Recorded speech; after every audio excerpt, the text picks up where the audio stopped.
आज मेरे पास सब कुछ है लेकिन उसके बावजूद भी एक गम अंदर से खाया जाता है कि मेरे पास सब कुछ है लेकिन मेरी टीम के पास नहीं है वो चीज।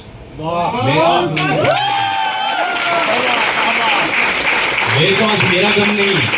मुझे पता है रवि शर्मा भी चला गया तो मेरे पीछे कम से कम पूरे हिंदुस्तान के अंदर 2 करोड़ रवि शर्मा है। लेकिन मैं ये सोचता हूँ कि अगर भगवान न करे कि मेरे किसी साथी के साथ ऐसा कुछ हो गया और उसकी टीम नहीं हुई तो उसके 20 बच्चों का क्या होगा। पता नहीं आप अपने परिवार को लेके सीरियस है या नहीं, पर मैं आपके परिवार को लेके बहुत ज्यादा सीरियस हूँ। अब निर्णय आप लोगों का, डिसीजन आप लोगों का। मेरा एक दोस्त था, और तो नहीं हो रहे आप लोग, नींद तो नहीं आ रही। मेरा एक मित्र था, मैंने पिछली बार ये कहानी मुगलसराय में बताई भी थी शायद। 35 साल के उसकी एज थी और वो मेरा पड़ोसी था, 4 मकान छोड़ के रहता था। एक जैनपैक नाम की बहुत बड़ी कंपनी का मैं बहुत अच्छी पोस्ट पर था, 2.5 लाख रुपया महीना सैलरी थी उसकी। अकेला कमाने वाला, एज मात्र 35 साल। उसको घमंड था कि मेरे को 2.5 लाख रुपए सैलरी मिलती है। कितनी? बहुत घमंड था उसको अपने ऊपर। और उसकी बीवी और उसके बच्चे भी घमंड किया करते थे। बच्ची छोटी सी थी, घमंड तो खैर क्या करेगी, लेकिन एक अच्छी लाइफ स्टाइल थी। Right sir? तो कुछ नहीं, वो मुझे अक्सर बोला करता था, अरे यार रवि ये क्या तू यार पूरे हिंदुस्तान के अंदर हल्दी धनिया बेचता फिरता है यार, ये क्या काम करता रहता है तू, मेरी तरह एक शानदार नौकरी कर यार, मुझे 2.5 लाख मिलते हैं, तेरे को पता है, और नेक्स्ट ईयर मेरी सैलरी होने वाली है 3.5-4 लाख। पागल, देख कितनी रेपुटेड इनकम है मेरी, कितनी इज्जत है मेरी समाज में। मैंने कहा यार भाई तेरी किस्मत है, मेरी किस्मत अलग है, भगवान ने सबकी अपनी अपनी डेस्टिनी लिखी हुई है।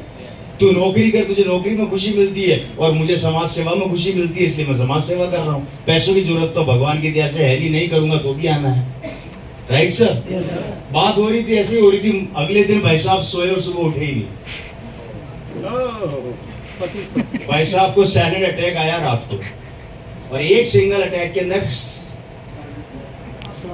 आजकल अटैक भी तो बहुत ज्यादा एडवांस हो गए ना टेक्नोलॉजी के साथ। पहले 3 आते थे, फिर 2 हुए, अब 1 पे क्यों? हाँ चेक कर लो। थोड़े दिनों बाद डॉक्टर भी पूछेगा मारा क्यों, कारण समझ में आज तक नहीं आया। एडवांस मौत भी तो एडवांस हो रही है ना, समय के साथ बदल रही है, पर हम नहीं बदल सकते। आगे बढ़े सर। वो निकल लिया सर, वो निकल लिया, दुनिया से चला गया, उसको गए आज 1 साल हो गया। अब उसके घर की कंडीशन दिखाता हूँ और सुनाता हूँ। पहला, उसके ऊपर जो लोन था, वो लोन वाले उसके घर का दरवाजा खटखटाते हैं पर डे। 1 साल के अंदर उसकी कार उठा के ले गए क्योंकि लोन भरने वाला खत्म। जिस कंपनी में वो नौकरी करता था, उसके मरते ही वहां पे किसको, दूसरे आदमी को रखा जाएगा, उसी को सैलरी दी जाएगी। कंपनी को सिर्फ अपने व्यापार से मतलब है, आपसे मतलब नहीं। 2.5 लाख रुपए 1 सेकंड में जीरो हो गए उसके जाते ही, और उसकी जगह पे किसी और को नौकरी पे रख लिया गया। उसकी बेटी जो जयपुर के one of the best school में पढ़ाई किया करती थी, सरकारी स्कूल में आ चुकी है, गाड़ी उठा के ले जा चुके हैं, मकान बिकने की नौबत आ चुका है, और उसकी बीवी पूरी कॉलोनी में बोलती फिर रही है कि मेरे को बुटीक का काम दिलवा दो, मैं बुटीक का काम करूंगी, मुश्किल से 5-7-10 हजार कमा लूं, मैं अपनी बेटी का पेट पाल लूंगी। टोटल परिवार कॉलेप्स, टोटल परिवार खत्म, और एक आदमी के जाने से। और उस जगह पे आप होते तो क्या होता? तो मेरे को बताइए फ्रेंड्स, क्यों आप सीरियस नहीं है? 4 लोग मना कर देते हैं, घर बैठ जाते हो। सर साबुन ढंग से काम नहीं कर रहा, घर बैठ जाते हो। सर नमक के अंदर थोड़ा खट्टापन कम है, घर बैठ जाते हो। सर पिकअप सेट 250 किलोमीटर दूर है, कौन जाएगा, घर बैठ जाते हो। अरे आप आज नहीं बैठ रहे, आपकी किस्मत बैठ रही है और आपके बच्चे का भविष्य खत्म हो रहा है। जुनून पैदा करो अपने अंदर। अरे कमियां बहुत ढूंढ ली मेरे भाई, 40 साल हो गए लाइफ के कमियां ढूंढते ढूंढते। अब तो कम से कम अच्छाइयां ढूंढना चालू कर दो। लोग बोलता नहीं होगा तो, नहीं बढ़ेंगे तो, नहीं जुड़ेंगे तो, नहीं आगे बढ़ा तो। अरे इसका उल्टा कर दो यार, जुड़ गए तो, बन गया तो, आगे तो, बदल गई तो। अगर तो ही लगाना है तो दोनों तरफ लगाओ ना। जब तो ही लगाना है तो दोनों तरफ लगाओ साला। जब नेगेटिविटी में तो लगा रहे हो तो पॉजिटिविटी में भी तो लगाओ। क्या संभव नहीं है? अगर रवि शर्मा इस बिजनेस का स्टार डायमंड बन सकता है तो आपके आप में क्या कमी है भाई? है जी, क्या कमी है? नाक मुंह तो नहीं बात साहब, क्या मेरे सींग है? सर नाक मुंह सब में वही है कमी की।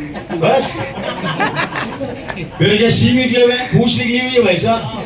या मेरे फादर क्या मेरी फैमिली में निकला हुआ था, कुछ नहीं, डिसीजन मेकर, डिसीजन लेने की शक्ति हमारे अंदर आप लोगों से कई गुना ज्यादा है, इसलिए हम रुकते नहीं हैं।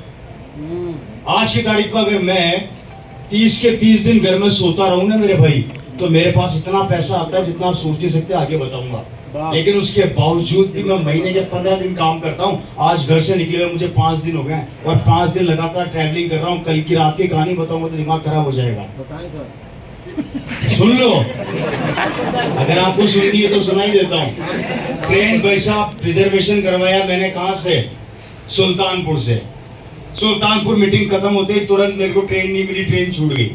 अब क्या करूं?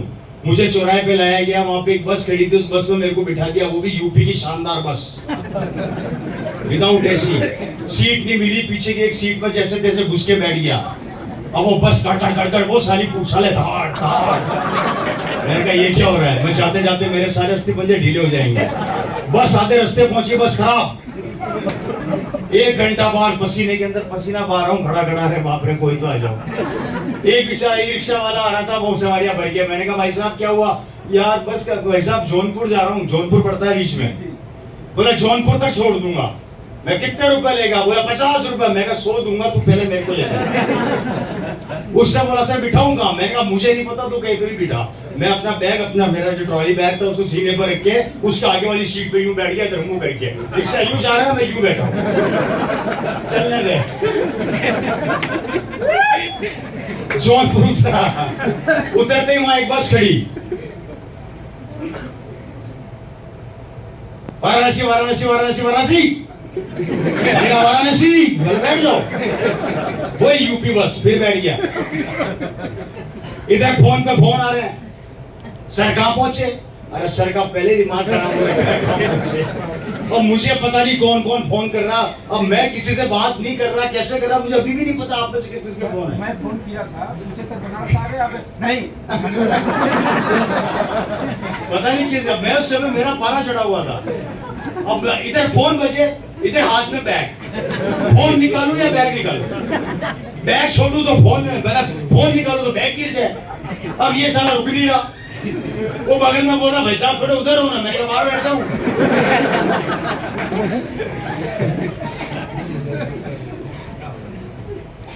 अब जैसे तैसे उस बस में चढ़ गए साहब। अब चढ़ने के बाद भी कहानी देखो भाई साहब, वो चले नहीं, पसीना खड़ खड़ खड़। मैंने कहा भाई तू कब चलेगा? बोले सर बस निकल ही रहे। वो निकलते निकलते साले ने 20 मिनट बिठा के रखा अंदर। बगल में एक आदमी, वो भी पसीना पड़ रहा। मैं कहा भाई साहब क्या हो गया? बोले भाई साहब ऐसे ही है। अब उसने पता नहीं वो जर्दा वर्दा खा रहा। मैं कहा यार तुम्हारा सही टाइम पास है। गप्पे मारने चालू कर दिए उसके साथ। बोला आप कहाँ जा रहे हो? मैंने कहा यार यहाँ के तो नहीं लगते। मैंने कहा राजस्थान से आया हूँ यार। बोला ठीक है। बात करते करते रात को मेरे को आते आते 10 साढ़े 10 शायद, और किसी का भी फोन आया था। मैंने बोला भाई मैं अभी नहीं पहुंचा यार, मेरे को अभी छोड़ दो। किसने फोन